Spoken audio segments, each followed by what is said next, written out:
नमस्कार दोस्तों, स्वागत है हमारे मार्गदर्शन चैनल में। हम लोग देख रहे थे वर्ग 8 का अध्याय 1 फसल उत्पादन एवं प्रबंधन, जिसमें हम लोगों ने पार्ट 1 वीडियो में फसल उत्पादन में होने वाले प्रक्रिया को देखा था कि हम लोग फसल किस प्रकार से उत्पादन करते हैं, किस प्रकार फसलों की बुआई की जाती है, कटाई की जाती है और कैसे हम लोग खाद वगैरह का प्रयोग करते हैं। अब हम इसके दूसरे पार्ट में देखेंगे कि फसल उत्पादन में उर्वरक की क्या भूमिका है और हम उर्वरक और खाद में अंतर कैसे स्पष्ट कर सकते हैं। तो हम लोग खाद और उर्वरक मिलाना देखेंगे। वे पदार्थ जिन्हें मिट्टी में पोषक तत्व बनाए रखने के लिए मिलाया जाता है उसे हम लोग खाद और उर्वरक कहते हैं। वैसा पदार्थ जिसे हम मिट्टी में पोषक स्तर बनाए रखने के लिए मिलाते हैं उसे हम लोग खाद या उर्वरक कहते हैं। मिट्टी फसल को खनिज पदार्थ प्रदान करती है। यह पोषक पौधे की वृद्धि के लिए आवश्यक है। कुछ क्षेत्रों में किसान खेत में एक के बाद दूसरी फसल उगाता है। खेत कभी खाली नहीं छोड़ते। कल्पना कीजिए पोषक तत्व का क्या होगा। फसलों के लगातार उगाने से मिट्टी में पोषक तत्व की कमी हो जाती है। इस क्षति को पूरा करने के लिए किसान खेतों में खाद देते हैं और इस प्रक्रम को खाद देना कहलाता है। और पर्याप्त खाद देने से पौधे कमज़ोर हो जाते हैं। खाद एक कार्बनिक जैविक पदार्थ है जो कि पौधों या जंतु अपशिष्ट से प्राप्त होती है। किसान पादप एवं जंतु अपशिष्टों को एक गड्ढे में डालते हैं तथा इसका अपघटन होने के लिए खुले में छोड़ देते हैं। अपघटन कुछ सूक्ष्म जीवों के द्वारा होता है। अपघटन हम किसे कहते हैं? जैसे कोई पदार्थ है उसका सड़ना गलना अपघटन कहलाता है। अपघटित पदार्थ खाद के रूप में उपयोग किया जाता है। कक्षा 6 में वर्मी कंपोस्ट अथवा केचुआ द्वारा खाद तैयार करने के विषय में हम लोग पढ़ चुके हैं। आगे देखते हैं क्या तीनों गिलासों ये क्रियाकलाप किया हुआ। उर्वरक रासायनिक पदार्थ है जो विशेष पोषकों से समृद्ध होते हैं। उर्वरक क्या है दोस्तों? रासायनिक पदार्थ है जो कि विशेष पोषक तत्वों से समृद्ध होते हैं। वे खाद से कैसे भिन्न हैं? उर्वरक का उत्पादन फैक्ट्री में किया जाता है। उर्वरक के कुछ उदाहरण हैं जैसे urea, ammonium sulphate, super phosphate, potash, NPK, nitrogen, phosphorus, potassium. इनके उपयोग से किसानों को गेहूं, धान तथा मक्का जैसे फसलों की अच्छी उपज प्राप्त करने में सहायता मिलती है। परंतु उर्वरकों के अत्यधिक उपयोग से मिट्टी की उर्वरता में कमी आई है। यह जल प्रदूषण का भी स्रोत बन गए हैं। अतः मिट्टी की उर्वरता बनाए रखने के लिए हमें उर्वरकों के स्थान पर जैविक खाद का उपयोग करना चाहिए अथवा दो फसलों के बीच में खेत को कुछ समय के लिए बिना कुछ उगाए छोड़ देना चाहिए। खाद के उपयोग से मिट्टी के गठन एवं जल अवशोषण क्षमता में भी वृद्धि होती है। इससे मिट्टी में सभी पोषकों की क्षतिपूर्ति हो जाती है। मिट्टी में पोषकों की क्षतिपूर्ति का अन्य तरीका है फसल चक्रण। तो इसमें से मुख्य बात है दोस्तों, फसल चक्र हम किसे कहेंगे? फसल चक्र हम किसे कहेंगे, ये वेरी वेरी इंपॉर्टेंट है। तो फसल चक्र एक ही खेत में जब हम फसलों को बदल बदल कर उगाते हैं, यानी एक फसल के बीच में दूसरे फसल को उगाते हैं, फिर दूसरा फसल उगाने के बाद फिर उस फसल को उगाया जाता है, तो वैसे फसल उगाने की पद्धति को फसल चक्रण कहते हैं। जैसे कि धान की खेती के बीच में हम दलहन की खेती करते हैं। यह एक फसल के बाद खेत में दूसरे किस्म की फसल एक अंतर क्रम में उगाकर कर लिया जा सकता है। पहले उत्तर भारत में किसान फलीदार चारा एक ऋतु में उगाते थे और गेहूं दूसरी ऋतु में। इससे मिट्टी में नाइट्रोजन का पुनश्चक्र पूर्ण होता रहता था। किसानों को इस पद्धति को अपनाने के लिए प्रोत्साहित किया गया है। पिछली कक्षा में आप राइजोबियम बैक्टीरिया के विषय में पढ़ चुके हैं। तो ये जो राइजोबियम है ये धान के पौधे के जड़ों में पाया जाता है। यह फलीदार लेग्यूमिनस पौधे की जड़ों की ग्रंथियों में पाए जाते हैं और वायुमंडलीय नाइट्रोजन का स्थिरीकरण करते हैं। राइजोबियम का काम है दोस्तों नाइट्रोजन का स्थिरीकरण करना। यह मुख्यतः धान के पौधों के जड़ में पाया जाता है, जिससे कि धान की पैदावार अच्छी होती है। आइए खाद और उर्वरक में अंतर देखते हैं। उर्वरक एक मानव निर्मित लवण है। खाद एक प्राकृतिक पदार्थ है जो गोबर एवं पौधों के अवशेष के विघटन से प्राप्त होता है। दूसरा नंबर में उर्वरक का उत्पादन फैक्ट्री में होता है। खाद खेतों में बनाई जा सकती है। तीसरा है उर्वरक से मिट्टी को ह्यूमस प्राप्त नहीं होती और खाद से मिट्टी को ह्यूमस प्रचुर मात्रा में प्राप्त होती है। चौथा उर्वरक में पादप पोषण जैसे कि नाइट्रोजन, फास्फोरस तथा पोटेशियम प्रचुरता में होते हैं। खाद में पादप पोषक तुलनात्मक रूप से नहीं होते। तो ये कुछ खाद और उर्वरक के बीच में अंतर है दोस्तों। अब खाद के क्या लाभ हैं? जैविक खाद उर्वरक की अपेक्षा अधिक अच्छी मानी जाती है। इसका मुख्य कारण है इससे मिट्टी की जल धारण क्षमता में वृद्धि होती है। इससे मिट्टी भुरभुरी एवं समृद्ध हो जाती है, जिसके कारण गैस विनिमय सरलता से होता है। इससे मित्र जीवाणुओं की संख्या में वृद्धि होती है। तो जीवाणु का मित्र है, यानी खेतों का मित्र या किसान का मित्र हम किसे कहेंगे? तो केचुआ को किसान का मित्र कहते हैं। इस जैविक खाद से मिट्टी का गठन सुधर जाता है। अब आइए खेतों में सिंचाई हम लोग किस प्रकार करते हैं। जीवित रहने के लिए प्रत्येक जीव को जल की आवश्यकता होती है। पौधे की वृद्धि एवं परिवर्धन के लिए जल का महत्व है। पौधे की जड़ों द्वारा जल का अवशोषण होता है, जिसके कारण खनिजों और उर्वरकों को भी अवशोषण होता है। पौधों में लगभग 90% जल होता है। जल आवश्यक है क्योंकि बीजों का अंकुरन शुष्क स्थिति में होता है। क्वेश्चन आता है कि पौधे में लगभग कितना % जल होता है? तो दोस्तों पौधे में लगभग 90% जल होता है।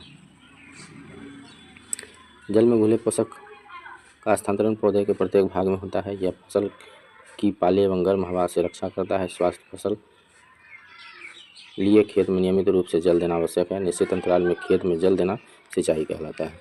निश्चित अंतराल यानी समय समय पर, कुछ समय के बाद समय समय पर खेतों में जल या पानी देना सिंचाई कहलाता है। सिंचाई का समय एवं बर्बरता फसलों, मिट्टी एवं ऋतु में भिन्न होता है। गर्मी में पानी देने की बारंबारता अपेक्षाकृत अधिक होती है। ऐसा क्यों? कि क्या यह मिट्टी एवं पत्तियों से जल वाष्पन की दर अधिक होने से हो सकता है? तो गर्मी के दोस्तों में क्या है दोस्तों कि वाष्पन की प्रक्रिया अधिक होती है, मिट्टी जल्दी सूख जाती है, खेतों में नमी कम रहती है, इसलिए गर्मी के दिनों में फसल में पानी अधिक बार दिया जाता है और बरसात के दिनों में कम पानी की आवश्यकता होती है फसलों में। अब देखते हैं सिंचाई का स्रोत क्या है। सिंचाई मुख्यतः कुआं से, जलकूप से, तालाब, झील से, नदी से, बांध से और नहर से किया जाता है और सिंचाई का स्रोत भी यही है। सिंचाई के पारंपरिक तरीके हैं कि कुआं, झीलों एवं नहरों में उपलब्ध जल को निकालकर खेतों तक पहुंचाने के तरीके विभिन्न क्षेत्रों में भिन्न भिन्न होते हैं। ये देखिए दोस्तों, कुआं से अलग अलग तरीके से पानी निकाला जाता है अलग अलग क्षेत्र में। कहीं मवेशी और मजदूर इन विधियों में इस्तेमाल किए जाते हैं, अतः यह सस्ते परंतु यह कम दक्ष हैं। विभिन्न पारंपरिक तरीके निम्न है, जैसे मोट घिरनी, कुएं के ऊपर घिरनी लगा देते हैं, चैन पंप लगा देते हैं, ढेकली से और रहट उत्तोलक तंत्र से भी हम लोग कुएं से पानी खींचते हैं। जल को ऊपर खींचने के लिए सामान्यतः पंप का उपयोग किया जाता है। पंप चलाने के लिए डीजल, बायोगैस, विद्युत एवं सौर ऊर्जा का उपयोग किया जाता है। अब आइए सिंचाई की आधुनिक विधियाँ कौन कौन सी है। सिंचाई की आधुनिक विधियों द्वारा हम जल का उपयोग मितव्ययता से कर सकते हैं। मुख्य विधियाँ निम्न है। छिड़काव तंत्र, इस विधि का उपयोग असमतल भूमि के लिए किया जाता है जहाँ पर जल कम मात्रा में उपलब्ध है। ऊर्ध्व पाइपों यानी नलों के भीतरी सिरों में घूमने वाले नोजल लगे होते हैं। यह पाइप निश्चित दूरी पर मुख्य पाइप से जुड़े होते हैं। जब पंप की सहायता से जल मुख्य पाइप में भेजा जाता है तो वह घूमते हुए नोजल से बाहर निकलता है। इसका छिड़काव पौधों पर इस प्रकार होता है जैसे वर्षा हो रही है। छिड़काव लोन, कॉफ़ी की खेती एवं अन्य फसलों के लिए अत्यंत आवश्यक है। तो इस प्रकार से दोस्तों छिड़काव किया जाता है। कुएं में एक मोटर घिरनी लगा दिया जाता है और पानी उसमें नोजल के द्वारा धीरे धीरे पूरे फसल में फैलता जाता है। दूसरा है ड्रिल तंत्र, ड्रिप सिस्टम। इस विधि में जल बूंद बूंद करके सीधे पौधे की जड़ों में गिरता है, अतः इसे ड्रिप तंत्र कहते हैं। फलदार पौधे, बगीचों एवं वृक्षों को पानी देने के लिए यह सर्वोत्तम तरीका है। इससे पौधों को बूंद बूंद करके जल प्राप्त होता है। इस विधि में जल बिल्कुल व्यर्थ नहीं होता, अतः यह विधि जल की कमी वाले क्षेत्रों के लिए वरदान है। इसमें क्या होता है कि पाइप लगा देते हैं, ये देखिए खेतों में पाइप लगा देते हैं और पाइप से बूंद बूंद करके पौधे के जड़ में पानी गिरता रहता है। ये विधि मुख्यतः वहाँ क्या उपयोग में लाया जाता है जहाँ पानी की कमी होती है, जिन क्षेत्रों में वहाँ इस विधि का उपयोग किया जाता है। दूसरा है खरपतवार से सुरक्षा। खेत में कई अवांछित पौधे प्राकृतिक रूप से फसल के साथ उग जाते हैं। इन अवांछित पौधों को खरपतवार कहते हैं। खरपतवार हटाने को निराई कहते हैं। दोस्तों आप लोगों ने देखा होगा खेत में फसल के साथ साथ कई अन्य घास फूस के पौधे भी उग जाते हैं जिन्हें हम लोग खरपतवार कहते हैं और खरपतवार को हम कमौनी के द्वारा बाहर निकालते हैं जिसे हम निराई कहते हैं। निराई आवश्यक है क्योंकि खरपतवार जल, पोषक, जगह और प्रकाश की स्पर्धा कर फसल की वृद्धि में प्रभाव डालते हैं। कुछ खरपतवार कटाई में भी बाधा डालते हैं तथा मनुष्य एवं पशुओं के लिए विषैले हो सकते हैं। खरपतवार को हटाने एवं उनकी वृद्धि को नियंत्रित करने के लिए किसान विभिन्न तरीके अपनाता है। फसल उगाने से पहले खेत जोतने से खरपतवार उखाड़ने एवं हटाने में सहायता मिलती है। इससे खरपतवार पौधे सूख कर मर जाते हैं और मिट्टी में मिल जाते हैं। खरपतवार हटाने को सर्वोत्तम समय उनमें पुष्पन एवं बीज बनने से पहले का होता है। खरपतवार पौधों को हाथ से जड़ सहित उखाड़कर अथवा भूमि के निकट से काटकर समय समय पर हटा दिया जाता है या कारकुर्पी या हैरो की सहायता से किया जाता है। इसे हैरो मतलब कचिया। रासायनिक उपयोग से भी खरपतवार नियंत्रण किया जाता है, जिन्हें हम खरपतवार नाशी कहते हैं। जैसे 2,4-D खेतों में इनका छिड़काव किया जाता है, जिससे खरपतवार मर जाते हैं अतः फसल को कोई हानि नहीं होती। खरपतवार नाशी को जल में आवश्यकता अनुसार मिलाकर स्प्रे या फोड़ा वाले मशीन से खेतों में छिड़काव करते हैं। क्या खरपतवार नाशी का प्रभाव इसको छिड़कने वाले व्यक्ति पर भी पड़ता है? जैसा पहले बताया गया है, खरपतवार की वृद्धि के समय तथा पुष्पन एवं बीज बनने के पहले ही खरपतवार नाशी का छिड़काव करते हैं। खरपतवार नाशी के छिड़काव से किसान के स्वास्थ्य पर भी प्रभाव पड़ सकता है, अतः इन्हें रसायनों का प्रयोग सावधानीपूर्वक करना चाहिए। छिड़काव करते समय अपने मुंह एवं नाक को कपड़े से ढक लेना चाहिए। अब जब फसल तैयार हो जाती है तो हम लोग फसल की कटाई करते हैं। फसल कटाई एक महत्वपूर्ण कार्य है। फसल से पक जाने के बाद उसे काटना कटाई कहलाता है। कटाई के दौरान या तो पौधों को खींचकर उखाड़ लेते हैं अथवा उसे धरातल के पास से काट लेते हैं। एक अनाज फसल को पकने में लगभग 3 से 4 महीने का समय लगता है। हमारे देश में दरांती की सहायता से हाथ द्वारा कटाई की जाती है। दरांती में कचिया की सहायता से एक मशीन का उपयोग किया जाता है, जिसे हम हार्वेस्टर कहते हैं। काटी गई फसल से बीजों दानों को भूसे से अलग करना होता है, इसे थ्रेशरिंग कहते हैं। यह कार्य कंबाइन मशीन द्वारा किया जाता है, जो वास्तव में हार्वेस्टर एवं थ्रेशर का संयुक्त रूप है। ये है दोस्तों थ्रेशर या कंबाइन। छोटे खेत वाले किसान अनाज के दानों को फटक कर या विनोइंग करके अलग करते हैं, या थ्रेशरिंग करके अलग करते हैं। कटाई के बाद कभी कभी तने के टुकड़े खेत में ही रह जाते हैं, जिन्हें किसान जला देते हैं। पहले इन टुकड़ों के खेत में जलाने के कारण चिंतित व जानते कि इससे प्रदूषण होता है, जिससे खेत में पड़ी फसल में आग लगने का भी खतरा होता है। जैसे हम किसी एक फसल के कटने पर हम उसमें अगर आग लगा देते हैं, अगर उसके बगल में दूसरा फसल कहीं लगा हुआ है तो वो भी जलने का खतरा बना हुआ रहता है। कटाई पूर्व 3-4 महीने के कठोर परिश्रम के बाद कटाई का समय आता है। स्वर्णिम दिनों से भरी खड़ी फसल किसानों के हृदय में उल्लास एवं अच्छे समय का भाव संचारित करती है। यह समय थोड़ा आराम करने एवं खुशी मनाने का है, क्योंकि पहली ऋतु के प्रयत्न का फल मिलता है। इसलिए भारत के सभी भागों में कटाई के समय हर्षोल्लास एवं खुशी का होता है। पुरुष एवं महिला सभी मिलकर इस पर्व को मनाते हैं। कटाई ऋतु के साथ कुछ विशेष पर्व है, जैसे पोंगल, बैसाखी, होली, दीपावली, नवैया और बिहू जुड़े हुए हैं। ये परीक्षा में बहुत बहुत इम्पोर्टेंट है दोस्तों। पोंगल, बैसाखी, ये पोंगल जो है कि असम साइड में मनाया जाता है। बैसाखी, होली, दीपावली ये तो हम लोगों का जो है कि मुख्य पर्व होता है।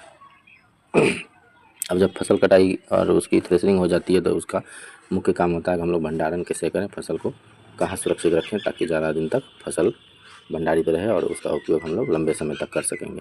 उत्पादन का भंडारण के एक महत्वपूर्ण कार्य है। यदि फसल के दानों को अधिक समय तक रखना हो तो उन्हें नमी, कीट, चूहों और सूक्ष्मजीवों से सुरक्षित रखना होगा। ताज़ा फसल में नमी की मात्रा अधिक होती है। यदि फसल के दानों बीजों को सुखाए बिना भंडारित किया गया तो उसके खराब होने तथा जीवों द्वारा आक्रमण से वे अंकुरण के लिए अनुपयोगी हो जाते हैं। अतः भंडारण से पहले दानों बीजों को धूप में सुखाना आवश्यक है, इससे उसकी नमी में कमी आ जाए। इससे उनके कीट, पीड़कों, जीवाणु एवं कवक से सुरक्षा हो जाती है। किसान अपनी फसल उत्पादन का भंडारण जूट के बोरों, धातु के बड़े पात्र में करते हैं, परंतु बीजों का बड़े पैमाने पर भंडारण साइलो और भंडार गृह में किया जाता है। तो उसी टेट में अक्सर क्वेश्चन पूछा जाता है कि साइलो किस काम के लिए उपयोग में आता है, तो हम लोग इसका जवाब दे सकते हैं कि साइलो फसल भंडारण के लिए उपयोग में लाया जाता है, जो कि भंडार गृह कहलाता है, जिससे इनको पीड़कों जैसे चूहे और कीटों से सुरक्षा मिलती है। ये है साइलो, ये साइलो है दोस्तों। ये देखिए साइलो का चित्र दिया हुआ है, लंबा लंबा रहता है, और ये गोदाम है जहाँ हम लोग फसल का भंडारण करते हैं।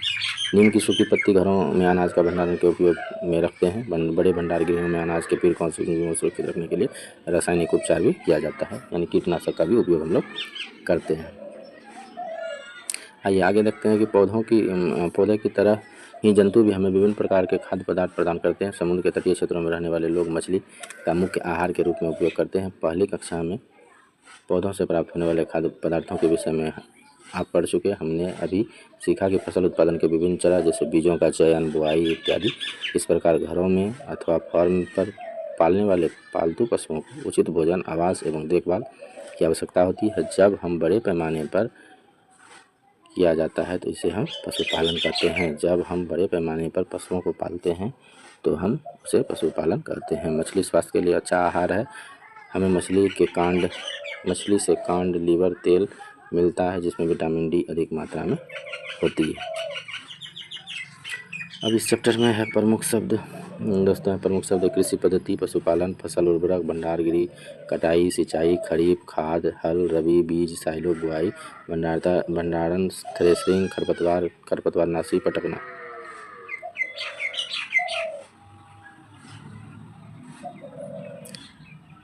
अब हम लोग देखेंगे कि इस पाठ से हम लोगों ने क्या सीखा।